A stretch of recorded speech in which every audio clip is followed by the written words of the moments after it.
The bread that would not stay dead. Pont Saint-Esprit, 1951. The town sits where it always has, anchored to the eastern bank of the Rhône. Stone bridge, low houses, bakeries pressed shoulder to shoulder, ovens glowing before dawn. In August of 1951, the population of Pont Saint-Esprit was just under 4,500. Census figures are intact. Weather records remain stable. Late summer heat, dry air, no storms. No seismic activity. No industrial spills logged upstream. No military exercises recorded within 50 kilometers. And the bread was baked as it always was. The first hospital admission occurred on August 16th. A man in his 40s, baker's assistant. Acute gastrointestinal distress followed by agitation, then screaming. He clawed at the sheets. Nurses documented elevated heart rate, sweating, incoherent speech. He spoke of fire crawling under his skin.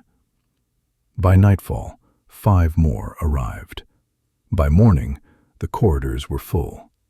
Medical logs from the local clinic describe patients attempting to tear open their own abdomens. One woman repeatedly struck her head against the tiled wall until restrained. Several leapt from windows. 2 succeeded. The term folie collective appears nowhere in the official paperwork. Instead, syndrome hallucinatoire aigu, acute hallucinatory syndrome, unknown origin. By August 18th, over 250 residents were affected. At least 50 were confined to padded rooms or physically restrained with belts and sheets. The local doctor, Dr. André Béchamp, wired Paris for assistance. Toxicologists arrived first. Psychiatrists followed, then gendarmes. The bakery on Rue de la République was sealed, flour sacks tagged, bread loaves photographed, sliced, catalogued. The ovens were still warm. Every patient had eaten bread. Not all bread. One bakery's bread. The official death toll settled at 5. Contemporary journalists pushed the number higher. Parish records suggest at least 7 burials conducted quietly, without press. Autopsies were inconclusive. No bacterial infection. No viral agent. No contamination detectable with the equipment of the time. The town was placed under soft quarantine. Trains did not stop. Markets were canceled. Priests were asked not to ring bells.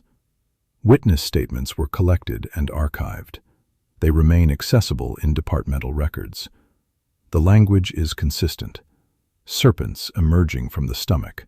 Flowers growing from the eyes. The walls breathing. One man described his arms elongating, stretching into the ceiling beams. He begged staff to cut them off before they strangled him. Within weeks, a theory stabilized. Ergotism, a fungus, Claviceps purpurea, known to infest rye, documented since the Middle Ages, causes convulsions, hallucinations, gangrene, St. Anthony's fire. The explanation was accepted. The case was closed. But several details failed to align. Ergot does not act this quickly.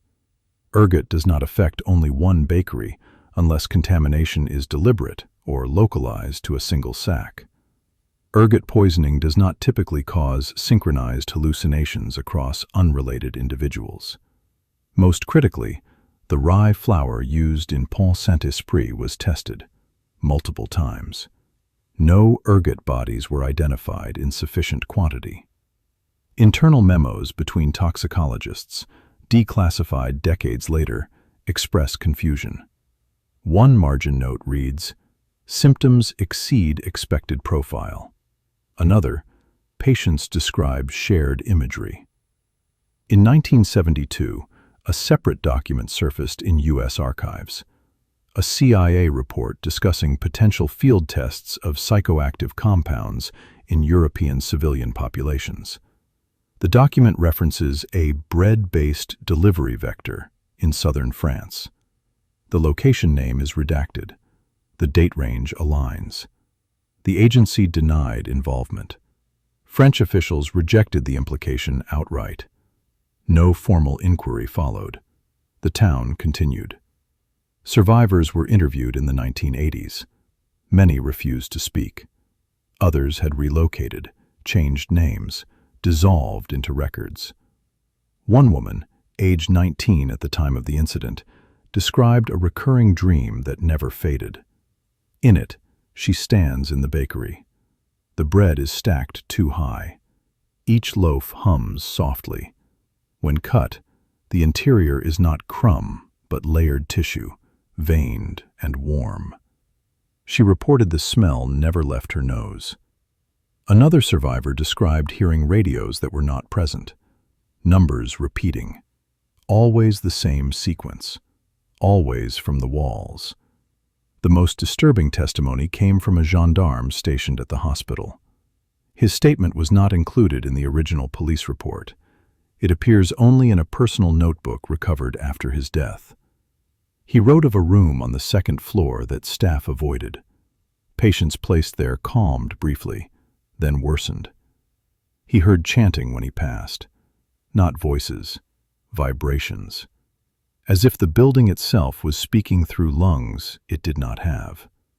The room was sealed in 1952. It remains unused. Pont Saint-Esprit now markets itself as a quiet, historical stop. Tourists photograph the bridge. Children buy pastries. The ovens glow before dawn. No plaques mention August 1951. Locals lower their voices near bakeries.